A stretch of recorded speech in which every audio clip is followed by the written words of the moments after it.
Biz. Biz. Biz. Biz. Biz. Biz. Hi, I'm Bella Shaw for Biz. You know, when life gets the best of us, our bodies certainly feel it. And how do we put our bodies back in alignment and back in harmony? To answer that question, we have a very special guest today, Lynn Cohen with Rolfworks. It's so good to see you, Nice Lynn. to be here. Thank you. We're talking Rolfing. We're not talking about golfing, are we? Rolfing.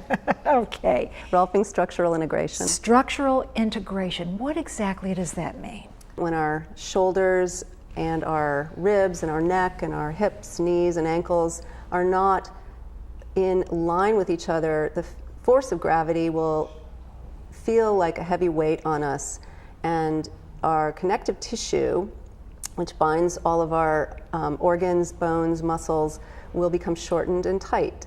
So Rolfing is a process of lengthening and opening up that which has gotten shortened and closed and contracted, rehydrating what's gotten dry through your whole body to give you better motion and to relieve chronic pain. Is there any specific area like the spine per se, or is it just the whole body? Rolfing Structural Integration helps to open the body up so that it can reorganize itself around a central axis so that gravity does not act as a compressive force, but rather as an uplifting force. A lot of people may be wondering, what is the difference between that and a massage or going to a chiropractor? That's a great question, and I get that a lot.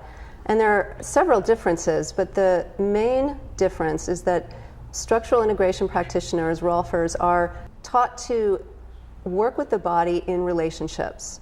When you go in for a massage, you're going in for relaxation for the most part. And somebody may say, well, can you work on my shoulder here? It really hurts. In a structural integration session, a series is actually a series of 10 sessions for a reason.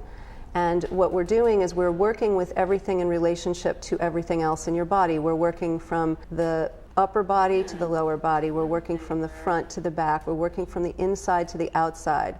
So that balance, when we talk about balance, we're talking about it not just in terms of how you feel on your feet, but how your front relates to your back, how your neck relates to your hips, how your shoulders relates to your wrists. And we're always thinking about that and working accordingly. There's a lot of questions people have, you know, what should they wear? Is it painful? Are they going to be sore? How long does it last? Ida Rolf used to say, bring me a body with no pain and I will Rolf it painlessly. To the extent that there has been adhesion and immobility, the lack of elasticity in the tissue, there may be intensity in getting it to change. My goal is to have my clients walk away without feeling that overwhelmingly this was a painful experience, more like this is a good kind of pain, this is opening things up, this is changing. Sometimes change is uncomfortable. And once you work out these kinks, so to say, in their body, how does it affect them